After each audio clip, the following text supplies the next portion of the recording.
Marami sa mga domestic trips namin over the past year, kasama na yung mga family trips ay nabook ko ng mura dahil sa Ceb Super Pass. And ngayon ay naghihintay ulit ako na i-offer ito ng Cebu Pacific para makascore ulit ng mga murang tickets. Habang wala pang bagong Super Pass sale, pag-usapan muna natin kasi marami pa rin ang hindi nakakaalam tungkol dito. Ano ba itong Ceb Super Pass? Paano ba ito nag-work? Paano ba mag-book? And paano ba ito gamitin? Yung mga tanong na yan, yung sasagutin natin in this video.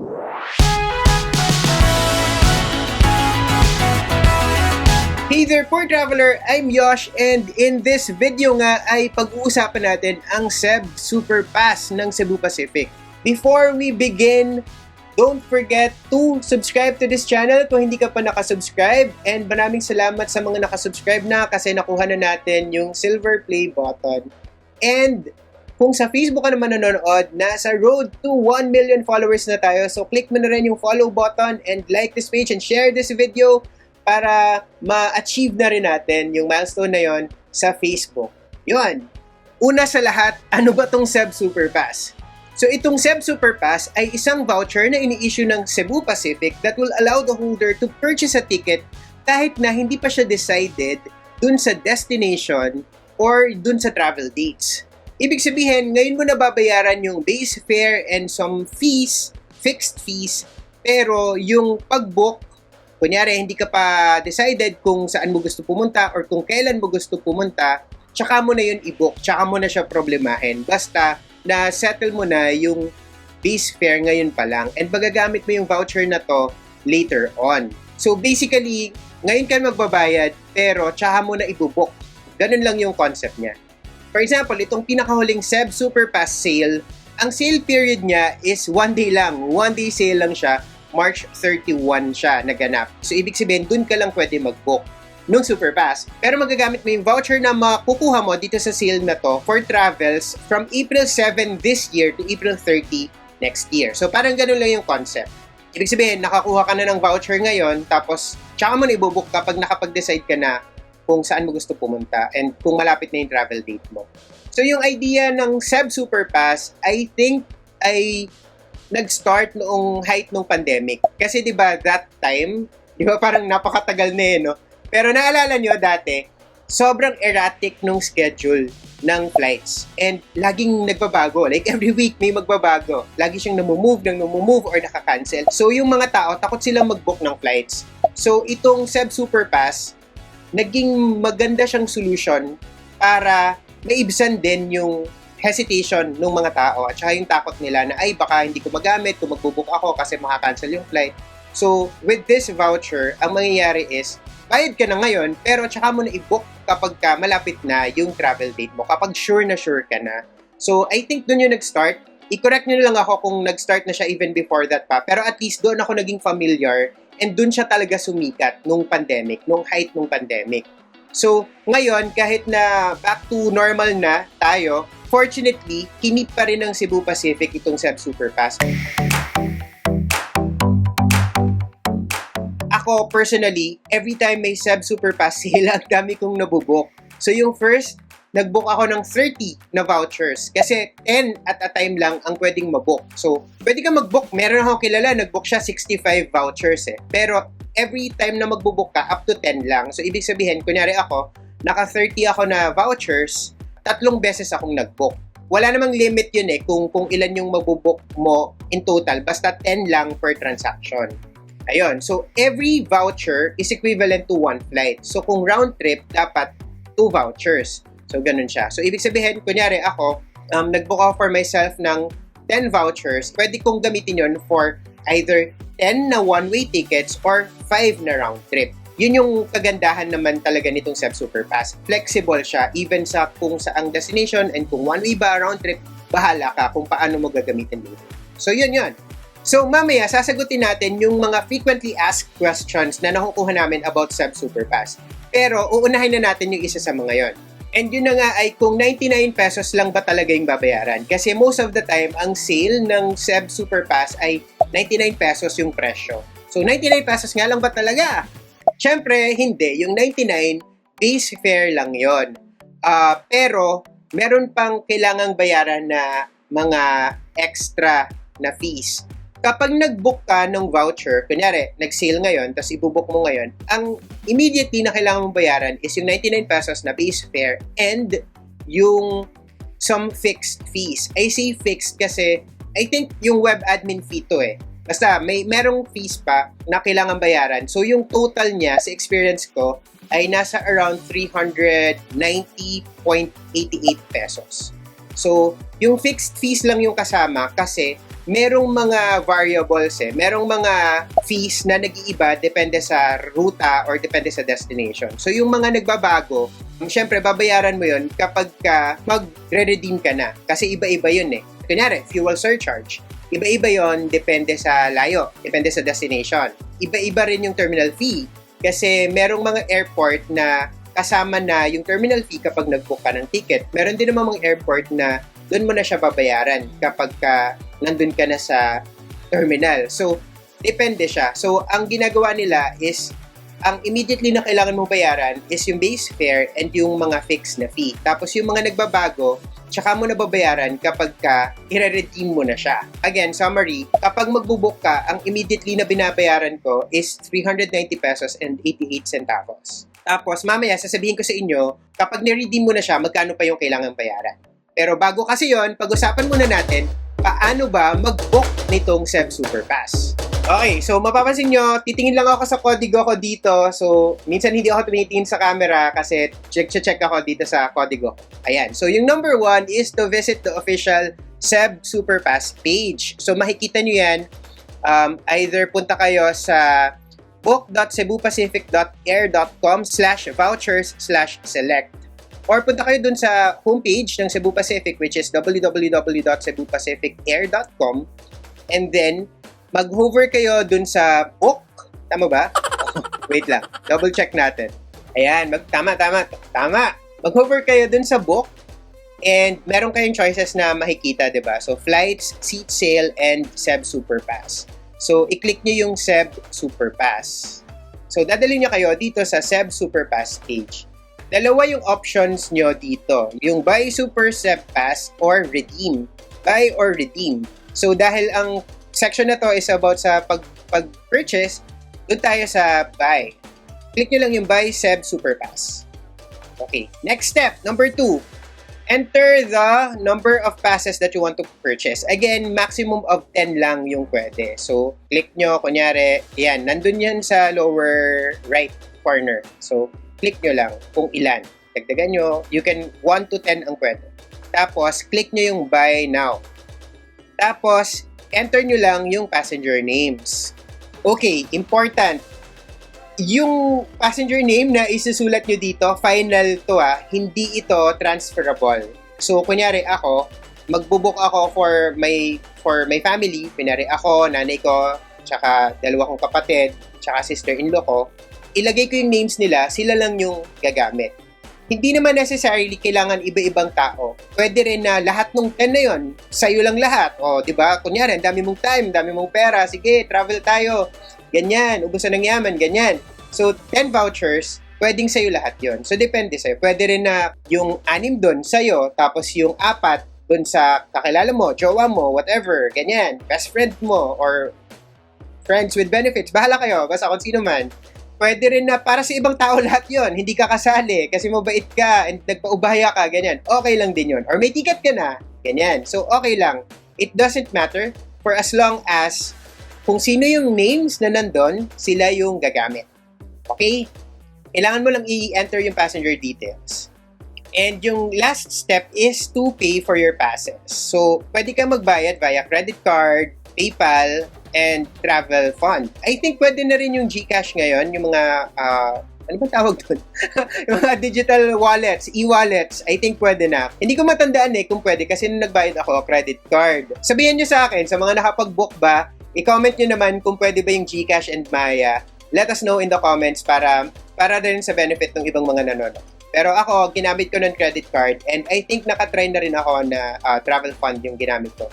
Tapos, ang mangyayari dyan is isi-send nila yung Cebu Superpass dun sa iyong email. Tapos, andun makikita mo yung list ng, kunyari, 10 yung na-book mo, makikita mo yung names ng passengers na in-enter mo and yung redemption code, yung voucher code. Unique yun per voucher, hindi per person, per voucher. Minsan, natatagalan, lalo na kapag maraming nagbubook ng sabay-sabay, minsan natatagalan yung pagdating nung email. Feeling ko dapat hintay lang tayo ng konti kasi yung na-experience ko dati, nag-error pa nga yung website eh. Akala ko hindi siya pumasok. So, ang ginawa ko, nag-book ako ulit, another 10. Tapos, just when na-finalize ko na yung pag-book ng 10 more na Super Pass, biglang dumating yung first 10 na binook ko. So, apparently, pumasok yung una kong transaction. So, ngayon, nagkaroon ako ng duplicate. Pero okay lang kasi magagamit pa rin naman. Basta nagamit pa rin, so hindi naman siya problema sa akin. Pero kung halimbawa kayo, ayaw nyo ma-double charge, feeling ko, hintayin nyo lang kasi kapag super dami na nagbo-book, medyo nahihirapan yung system. So, medyo matagal dumating yung confirmation. Pero, malamang-lamang darating din yan. Lalo na kung nakakuha naman kayo ng confirmation na na-book nyo na, i-screenshot nyo na lang yon para kung hindi lumabas, i-email nyo na lang sila na bakit ganun, pumasok naman, ito yung screenshot, ganyan. Kesa ma-double kayo, ma-double charge. Okay, so, okay na, pero na kayong mga vouchers. What if gagamitin mo na siya? Paano ka magre-redeem? Ang unang kailangan nyo malaman kapag ka magre-redeem kayo ng Cebu Super Pass ay na makakapag-redeem lang kayo ng flights na 7 to 30 days before yung target nyo na travel date. Okay, so gets ko na medyo nakakalito yon. So, gawa tayo ng example. So, kunyari, ang target nyo na travel date ay July 30. July 30. Okay? Yun yung gusto nyong travel date. So, makakapag-book lang kayo sa 30 days before until 7 days before. So, that's July 1 until July 23. Tama ba? Basta ganun. May na tayo sa math. Basta ganun. Basta 7 to 30 days lang before yung travel date. Ibig sabihin, kapag July 25 na, hindi mo na mabubok yung July 30. And kapag June 15 pa lang, June 1 pa lang, May pa lang, hindi mo pa mabubok yung July 30. Okay? Kasi dapat 7 days to 30 days before yung travel date, dun pa lang siya magiging clickable. Doon pa lang mo pa mapipili yung dates na gusto mo kapag 7 to 30 days before yung travel date. Okay ba? Malinaw ba? Ayun, sana maayos yung pag-explain ko. What if round trip? So, kunyari, ang date mo ay July 30, yung papunta, tapos yung pabalik mo is August 1. Kunyari lang ang iksinong trip na yun. Pero kunyari lang. So, ibig sabihin, mabubuk mo, kunyari, July 1 ngayon, mabubuk mo pa lang is yung July 30. Pero hindi mo pa mabubuk yung pabalik. So, mabubuk mo yung pabalik, yung August 2, kapag mga July, kasi may 31 yung July kahirap tuloy na example. Pero sige, mabubuk mo pa lang siya kapag July 3 na. So, kapag July 3 na, mabubuk mo na yung papunta na July 30 and yung pabalik na August 2. Gets ba? Ayun. So, yun yung important na kailangan yung malaman. Pero, hindi lahat ng flights ay pwedeng gamitan ng Cebu Super Pass. Yun pa yung isa pang important na kailangan yung malaman. So, pagka nagtatry kayo mag-redeem, makikita nyo kung alin lang yung flights na may available na allocation para sa Cebu Super Pass. Yung iba, pwedeng may extra bayad. Pero, usually naman sa isang araw, meron ka talaga ding makikita na pwede yung Super Pass unless November 1, Holy Week, o kaya Christmas season, doon ka mahihirapan. May mga days na wala talagang available for Cebu Super Pass. Pero otherwise, usually meron naman. Meron lang danger na limited lang per flight ang available allocation for Cebu Super Pass. So kunyari, nitong huling booking namin, kami ni Vince, pareho kaming naka-Cebu Super Pass, papunta kaming Katiklan. Tapos March na yan so pas summer na talaga. And nauna ako mag-book, tapos nung nagbo-book na si Vince, hindi na available yung same flight. So nagkahiwalay kami ng flight. Pero parang less than an hour lang naman yung difference, so okay lang. Pero imagine kung hindi. So yun lang, dapat lang alam nyo na merong danger na magkahiwa-hiwalay kayo ng flight kapag marami kayo. And kapag sikat yung destination and kunyari weekend yung ibubook mo, pwede na magkahiwa-hiwalay talaga. Kailangan prepared ka sa ganung possibility lang. Okay? Pero kapag ka off-peak naman, like last year, kami, buong family ko, 5 kami, pumunta kami ng Coron. Lahat kami, Seb Superpass. Na-book ko naman kami na nasa same flight kaming lahat. So 10 na Superpass vouchers yung nagamit ko. Na-claim ko sila, na-redeem ko sila in one transaction lang. So yun lang yung kailangan yung tandaan kapag ka magre-redeem. So, paano ba magre-redeem? Ito na yung process ng redemption. Okay, so step 1, visit the official Seb Superpass page. So kanina 'di ba, it's the same page pero kanina 'di ba may buy and may redeem. So doon tayo sa redeem. So pag pindot niyo ng redeem, pwede kayong mag-sign in and pwede rin na i-enter niyo na lang yung reference number and yung last name nung pasahero. Tapos, yun na, makakapasok na kayo doon. Kapag nakapasok na kayo, sa Redeem tab, makikita nyo yung listahan ng mga vouchers na meron kayo. So ito yung example, makikita nyo dyan. Voucher number, yung name ng passenger, kailan mag-expire, tapos ano yung status, kung available pa ba siya or gamit na siya. And ano yung restriction. So one way lang domestic. Okay, so pipiliin nyo ngayon kung ano yung gusto nyo i-redeem. Yun yung step 3. So kung round trip, ang ibubook nyo, kailangan yung mag-click ng dalawa na same passenger. Okay? Kung one way lang, edi isa lang. Pwede kayo mag-travel together sa same flight kung may available. Next is search for flights. So again, you may only book flights scheduled 7 to 30 days ahead. So, i-enter nyo yung destination, ano bang gusto nyo book. So, kunyari ito, Manila, Boracay, or Manila, Coron. Tapos, pili na kayo ng date ninyo. Tapos yan, ilalabas na niya yung mga flights na available that day. So, tandaan, hindi porke may Superpass ka, ay makakalipad ka sa kahit anong flight na gusto mo. So, hindi lahat ay may allocation for Superpass. Yung iba, kailangan mo magbayad na additional. Usually, meron naman. So, pili lang kayo. Pero again, pwedeng hindi siya lumabas. Kunyari, 4 at once yung ibubok nyo, pwedeng hindi siya lumabas. Pero kung halimbawa, 2 lang yung ibubok o 2 tao kayo, pwedeng lumabas yun. Kapag nakapili na kayo ng flights, dun sa next page, i-enter nyo na yung guest details. So, hindi nyo mababago yung passenger details. So, make sure, again, kapag nagbubook kayo pa lang ng voucher, dapat tama yung names kasi non-transferable siya and hindi nyo rin siya mababago. So, i-enter nyo lang yung salutation, Mr., Miss, ganyan, and date of birth, nationality, and yung Go Rewards membership kung meron. And then, sa next page, mag-a-add lang kayo nung add-ons. Mag-a-add nung add-ons. Ayan, so magpa-purchase kayo ng add-on. So, pwede kayong magdagdag ng meals and ng baggage. Sa Superpass, ang kasama pa lang ng initial booking nyo is yung 7 kilo na carry-on baggage. Hindi pa kasama yung check-in. So, kung may dala kayong maleta na kailangan i-check-in, kailangan yung mag-additional payment for that. Wala ring seat selector na kasama yung voucher. So, additional yon kung gusto nyong mamili. Pero kung nagtitipid talaga kayo, hindi nyo naman talaga kailangan ng seat selector. Ang agahan nyo na lang yung pag-check-in para makapili rin kayo. Maganon nyo si check-in staff na uy, baka naman pwede kaming magkasama, magkatabi. So, pwede naman yun. Gagawa ko yun para. Ayun. And then, kailangan mo nang bayaran yung balance. So, nabayaran mo na yung base fare, nabayaran mo na yung mga fixed na fees, like, kunyari yung admin fee, ganyan. Ang natitira na lang dyan is yung mga nagbabago na fees. So, yung fuel surcharge, terminal fee. Usually, ang binabayaran ko pa na extra kapag ground trip is around 1,000 pesos. Papakita ko sa inyo, ito sa screen.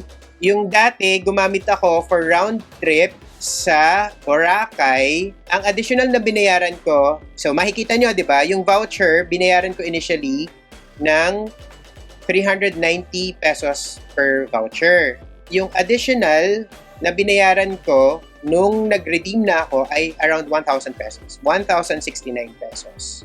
Itong trip na to, hindi ako nag-check-in baggage. Kasi yung babayaran nyo kapag nagre-redeem kayo is depende sa kung gaano kalayo and depende sa destination basically. Pero it's usually around 1,000. Sabihin natin 1,500 pa yung kailangan bayaran.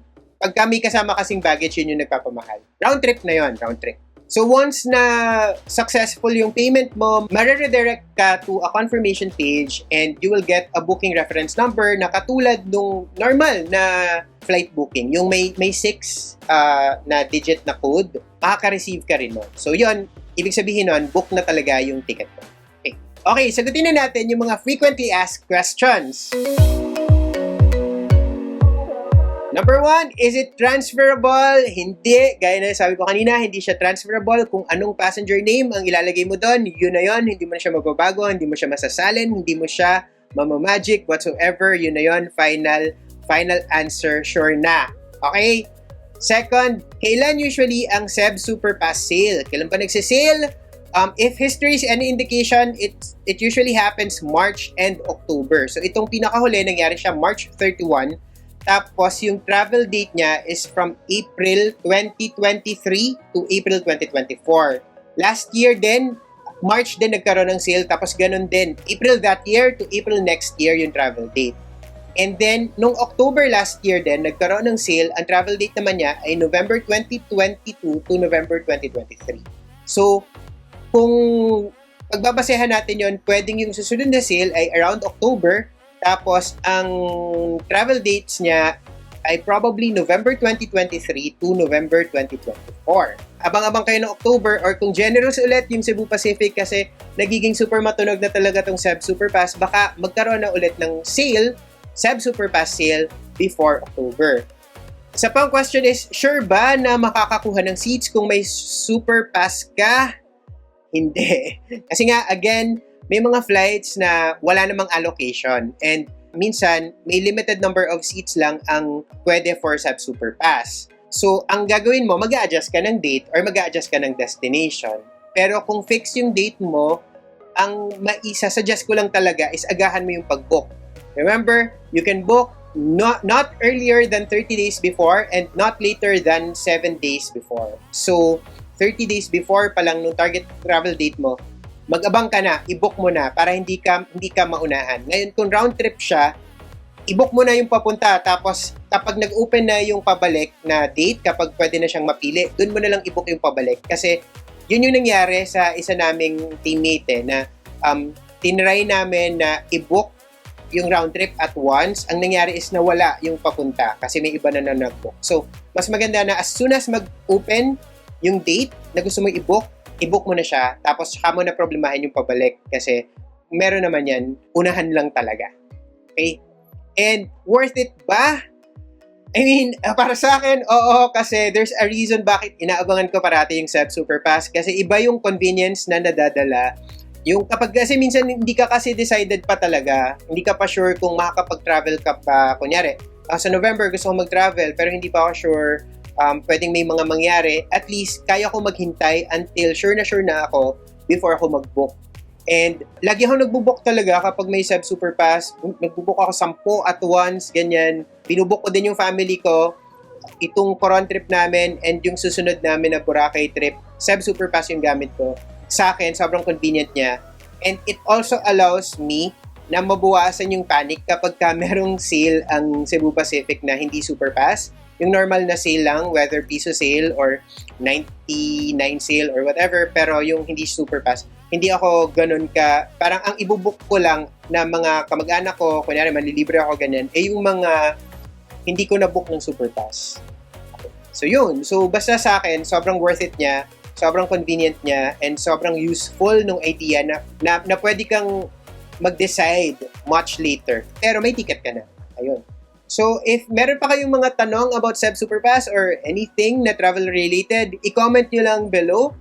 And again, don't forget to subscribe to this channel and ring the bell para lagi kayong updated kapag meron tayong new travel videos. And kung sa Facebook kayo nanonood, click nyo lang yung like and follow.